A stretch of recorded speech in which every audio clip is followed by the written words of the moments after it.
Hello everyone, आज हम discuss करने वाले हैं बंगाल विभाजन और स्वदेशी आंदोलन के बारे में, जो कि मॉडर्न हिस्ट्री का इम्पोर्टेंट चैप्टर है। तो इससे पहले हम जानते हैं कि क्या क्या हुआ, उसके बाद हम डिस्कस कर लेते हैं। तो सबसे पहले यूरोपीय आते हैं भारत में, जिसमें पुर्तगाल, अंग्रेज, डच, डेनिश, फ्रांसीसी आते हैं। और फिर दो कंपनियाँ, एक है जो ब्रिटिश ईस्ट इंडिया कंपनी और फ्रेंच ईस्ट इंडिया कंपनी। इन लोगों के बीच में एक बॉडी वॉश की लड़ाई होती है, जिसको तृतीय कर्नाटक युद्ध भी कहते हैं। उससे ये क्लियर हो जाता है कि कौन सी कंपनी यहाँ पे अपना वर्चस्व चलाएगी, और ये तय होता है इस युद्ध में कि ब्रिटिश ईस्ट इंडिया कंपनी यहाँ पे व्यापार करेगी। तो ब्रिटिश ईस्ट इंडिया कंपनी ऐसे पहले तो अपना बस व्यापारिक कंपनी थी। इसने राजनीति में आना कब शुरू किया? जब प्लासी का युद्ध हुआ 1757 में, और बक्सर का युद्ध हुआ 1764 में। इन दोनों युद्ध से ब्रिटिश ईस्ट इंडिया कंपनी ने यहाँ पे अपनी जड़ें जमा ली, यानी इसने राजनीति में प्रवेश कर लिया। बक्सर के युद्ध के बाद 1765 में इलाहाबाद की संधि होती है। इस इलाहाबाद की संधि में इसे बिहार, बंगाल और उड़ीसा की दीवानी मिल जाती है। दीवानी मतलब कि अब वो टैक्स कलेक्ट कर सकती है इन एरियाज से, ब्रिटिश ईस्ट इंडिया कंपनी। इसके बाद अब ये चूँकि राजनीति में प्रवेश कर चुकी है, टैक्सेस वो कलेक्ट कर रही है, तो वो बहुत सारे ऐसे नियम लाती है कि जो भारतीय लोगों के लिए सही नहीं होते। तो इसलिए लोग उस वक्त सामाजिक, राजनीतिक और सांस्कृतिक इतना गलत तरीके से इसने प्रभाव डाला कि 1857 में भारत का पहला स्वतंत्रता संग्राम होता है। इस 1857 क्रांति के बाद से ब्रिटिश ईस्ट इंडिया कंपनी का जो शासन रहता है, अब वो डायरेक्ट ब्रिटेन के क्राउन के पास चला जाता है। तो उसके बाद भी चीज़ें भारतीयों के लिए उतनी अच्छी नहीं होती हैं। तो क्या होता है, ये 1885 में कांग्रेस की स्थापना होती है, क्योंकि भारतीयों को उस वक्त लगने लगा था कि हमारे पास एक ऐसी संस्था होनी चाहिए जिससे हम अपनी बातें इस ब्रिटिश गवर्नमेंट को बता सकें। क्योंकि इंडिविजुअली कोई एक बंदा आके कहेगा तो सरकार उसकी बातों को सुनने से रही। इसलिए उस वक्त संगठन की जरूरत महसूस हुई और 1885 में कांग्रेस की स्थापना होती है। तो कांग्रेस भी 1885 से लेके 1905 तक का जो दौर है उसको उदारवादी कहते हैं। ये उदारवादी ब्रिटिशों द्वारा इनको बोला गया, क्योंकि उदारवादियों को क्या लगता था कि जो ब्रिटिश गवर्नमेंट है, जो ब्रिटिशर्स लोग हैं, वो बहुत ही एजुकेटेड हैं, हमसे अच्छे हैं, और वो जो हमारे लिए करेंगे अच्छा करेंगे। बस हमें क्या करना है, अपनी बातों को उनसे याचिका के द्वारा, प्रार्थना पत्र लिख के उनको अपनी तकलीफें बताना है, और वो हमारे लिए अच्छा करेंगे। ऐसा उदारवादियों का मन की बातें थी। तो फिर क्या हुआ कि उदारवादियों का ये भ्रम जल्द ही टूटा। कब टूटा? जब वायसराय कौन बना? Lord Curzon. तो लॉर्ड कर्जन जो है भारत का वायसराय बनता है 1899 से 1905 के बीच में। जो लॉर्ड कर्जन वायसराय रहता है भारत का, उसको क्या लगता है कि जो उस वक्त बंगाल जैसा क्षेत्र था जो काफ़ी संपन्न था, वो संपन्न इसलिए था क्योंकि वो गंगा यमुना दोआब के बीच में भी पड़ रहा था, इसलिए वहाँ पे पैदावार ज़्यादा अच्छी होती थी, संपन्न थे लोग, शिक्षा का स्तर भी वहाँ ज़्यादा अच्छा था। तो और क्रांतिकारी जो राजनीतिक जो विचारधारा थी वहाँ ज़्यादा पनप रही थी। कांग्रेस के बहुत सारे संगठन वहाँ पे कार्य करते रहते थे। तो जो वायसराय लॉर्ड कर्जन को लगा कि बंगाल में जो क्रांतिकारी नहीं, राजनीतिक गतिविधियाँ वहाँ बढ़ रही हैं, राष्ट्रवाद की भावना पनप रही है और सरकार के खिलाफ साजिशें रची जा रही है बंगाल से। तो उसने 1903 में प्रस्ताव लाया कि बंगाल का विभाजन किया जाए। बंगाल का विभाजन का प्रस्ताव लाया।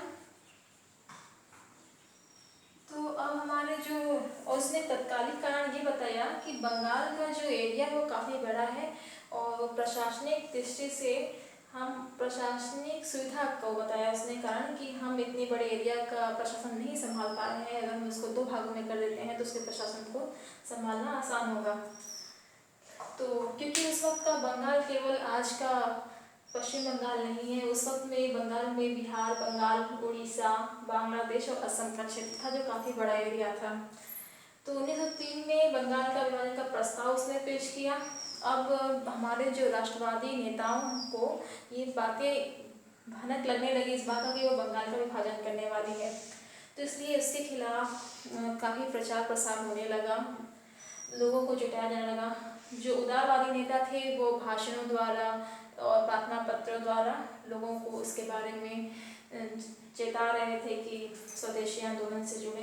तो स्वदेशी आंदोलन के अवसर पर ये याद देते हैं कि 7 अगस्त को, तो इससे पहले जो 1903 में बंगाल विभाजन का प्रस्ताव आया था, 20 जुलाई को भंग घोषणा कर दी गई, यानी बंगाल विभाजन की घोषणा कर दी गई कि हाँ बंगाल का विभाजन होगा और उसके लिए तय डेट रखी गई 16 अक्टूबर को। तो सब आधा सबको झटका, उदारवादियों को तो झटका ये से लग गया कि अरे अब तो सरकार गलत कर रही है, वो बंगाल का विभाजन कर रही है। तो सरकार ने प्रस्ताव रखा था कि बंगाल का जो विभाजन होगा वो इस टाइप से होगा कि पश्चिमी बंगाल में बिहार, बंगाल और उड़ीसा आएगा और पूर्वी बंगाल में बांग्लादेश और असम आएंगे। और इसकी राजधानी प्रस्तावित की गई कि पश्चिमी बंगाल की राजधानी कलकत्ता होगी और पूर्वी बंगाल की राजधानी ढाका होगी। तो उदारवादियों ने इसके खिलाफ कैंपेन चलाए, वो पब्लिक भाषण, प्रार्थना पत्र, ये सब जगह, इन सब चीज़ों से। तो 7 अगस्त को क्या हुआ, कलकत्ता के टाउन हॉल में स्वदेशी और बहिष्कार प्रस्ताव पारित किया गया। ये बहुत इंपॉर्टेंट प्रस्ताव है, स्वदेशी और बहिष्कार। स्वदेशी और बहिष्कार का मतलब क्या कि स्वदेशी के हम आज भी होता है, जैसे अगर चीन से अगर हमारे संबंध अच्छे नहीं चलते तो होता है कि चीन को बॉयकॉट करो, यानी उसकी चीज़ों को मत लो और स्वदेशी चीज़ें यूज़ करो। तो स्वदेशी मतलब जो अपने देश में निर्मित चीज़ों का, इससे हमारी अर्थव्यवस्था अच्छी होगी और जो जिसके खिलाफ हम करें उसकी अर्थव्यवस्था अगर बिगड़ेगी तो ज़रूर वो यहाँ से चले जाएंगे। इसलिए स्वदेशी और बहिष्कार प्रस्ताव लाया गया। स्वदेशी में अपनी चीज़ों को यूज़ करने के लिए इस पर बल दिया गया। बहिष्कार मतलब जो भी अगर आपके पास सामान है भी विदेशी विलायती सामान है तो उनको आप जला के नष्ट कर दो या कैसे भी नष्ट कर दो। इसलिए बहुत से कपड़ों, विदेशी कपड़ों की होली भी जलाई गई जिसको रविन्द्रनाथ टैगोर ने निष्ठुर बर्बादी कहा। तो बहिष्कार प्रस्ताव ये लाए गए। और 16 उदारवादी तो अपना उसी हिसाब से काम कर रहे थे, लेकिन कुछ उग्रवादी भी उस वक्त आ गए थे, जैसे कि तिलक, बाल गंगाधर तिलक जो थे वो बम्बई में स्वदेशी और बहिष्कार स्वदेशी आंदोलन का नेतृत्व कर रहे थे। अजीत सिंह और लाला लाजपत राय यूपी और पंजाब में स्वदेशी आंदोलन का नेतृत्व कर रहे थे। सैयद हैदर अली दिल्ली में नेतृत्व कर रहे थे और चिदम्बरम पिल्ले मद्रास में नेतृत्व कर रहे थे।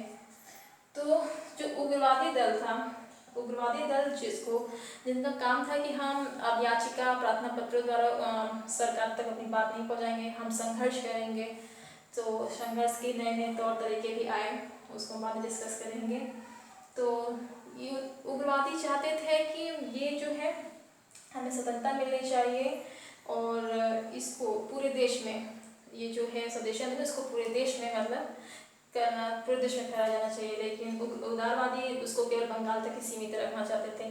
फिर भी एक बीच का रास्ता निकला और इन लोगों ने स्वदेशी आंदोलन को अपने अपने एरियाज में नेतृत्व किया स्वदेशी आंदोलन का।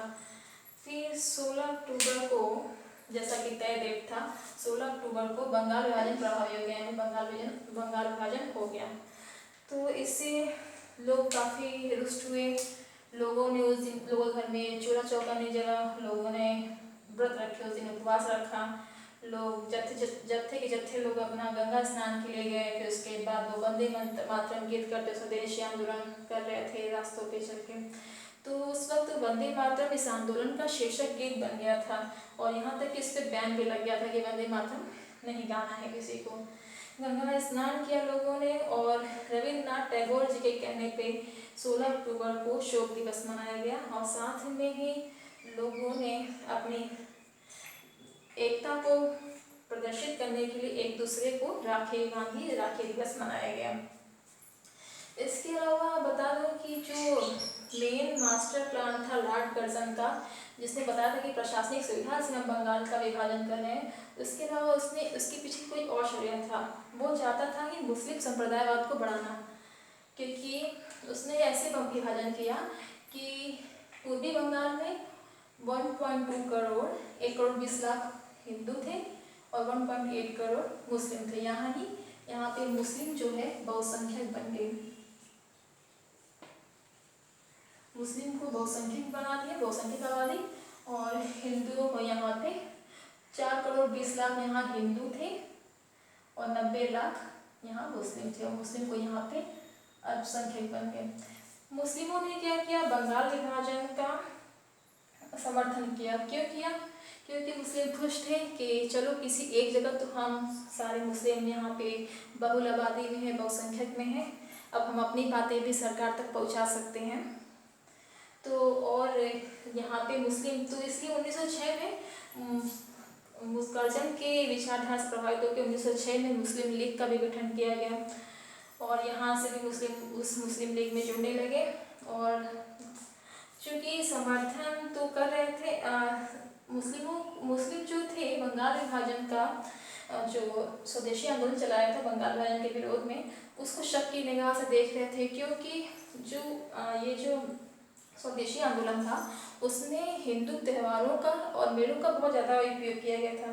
जैसे बाल गंगाधर तिलक ने शिवाजी महोत्सव और गणपति महोत्सव को शुरू किया था स्वदेशी आंदोलन में लोगों को समर्थन जुटाने के लिए।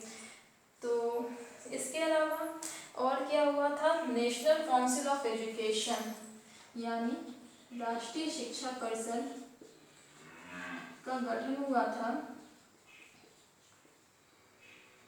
राष्ट्रीय शिक्षा परिषद का गठन 1906 में हुआ था तकनीकी शिक्षा को संगठित करने के लिए।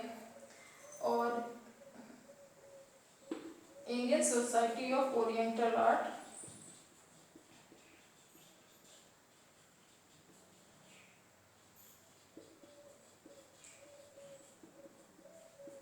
जिसको अवनींद्रनाथ टैगोर द्वारा स्थापित किया गया था ताकि प्राचीन कलाओं के बारे में लोग जुड़े रहें।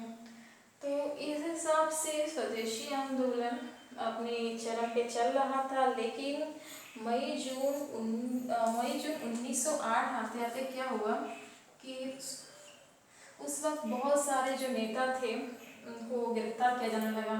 जैसे बाल गंगाधर तिलक को मांडले जेल, जो कि इस वक्त वर्मा में है, उसमें मांडले जेल में उनको कैद कर लिया गया, 6 साल की सजा हुई उनको। और चूँकि स्वदेशी आंदोलन को किस प्रकार करना है इस बात पे सूरत विभाजन हो गया 1907 में। तो सूरत विभाजन के बाद लाला लाजपत राय चले गए लंदन और इसके बाद अमेरिका चले गए थे और चिदम्बरम पिल्ले को भी गिरफ्तार कर लिया गया था। और तो इस हिसाब से, और अरविंदो घोष जो कि एक अच्छे नेता थे, उन पे षड्यंत्र का मुकदमा चलाया गया। तो वो उससे इतने आहत हुए कि जब वो रिहा उस मुकदमे से बरी हो गए तो उन्होंने राजनीति से संन्यास ले लिया। उनके साथ बिपिन चंद्र पाल ने भी संन्यास ले लिया था। तो इस हिसाब से देखा जाए तो मई जून 1908 में कोई भी आंदोलन का नेतृत्व करने के लिए बचा नहीं था, इसलिए ये आंदोलन धीमा पड़ गया। क्योंकि फिर उसके बाद क्या हुआ कि ये दिल्ली दरबार जो लगा 1911 में, उस वक्त ब्रिटिश सम्राट जॉर्ज पंचम और उनकी वाइफ मैरी आए हुए थे भारत में। तो 12 दिसंबर 1911 को बंगाल विभाजन को ब्रिटिश सम्राट जॉर्ज पंचम ने रद्द कर दिया था।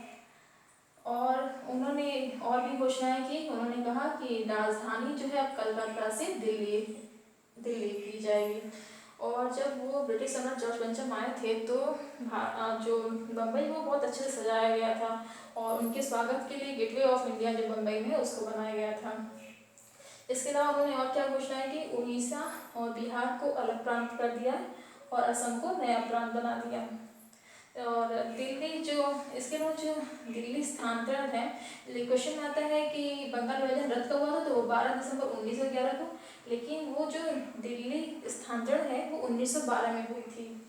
तो जब 1912 में दिल्ली स्थानांतरण का मतलब कि उस वक्त माहौल चला था, जुलूस निकाली जा रही थी, तो लॉर्ड हार्डिंग जो उस वक्त वायसराय थे उनके ऊपर बम फेंका गया और इसको दिल्ली षड्यंत्र केस के नाम से जाना जाता है।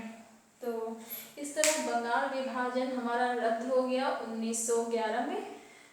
तो लेकिन बंगाल विभाजन जैसे रद्द हो गया था तो भी कोई फर्क नहीं पड़ने वाला था, क्योंकि जो ब्रिटिशर्स चाहते थे, जिसके लिए उन्होंने ये खेल खेला, संप्रदायवाद को बढ़ाना, वो कर चुके थे। तो उम्मीद है आपको पसंद आएगा। Thank you.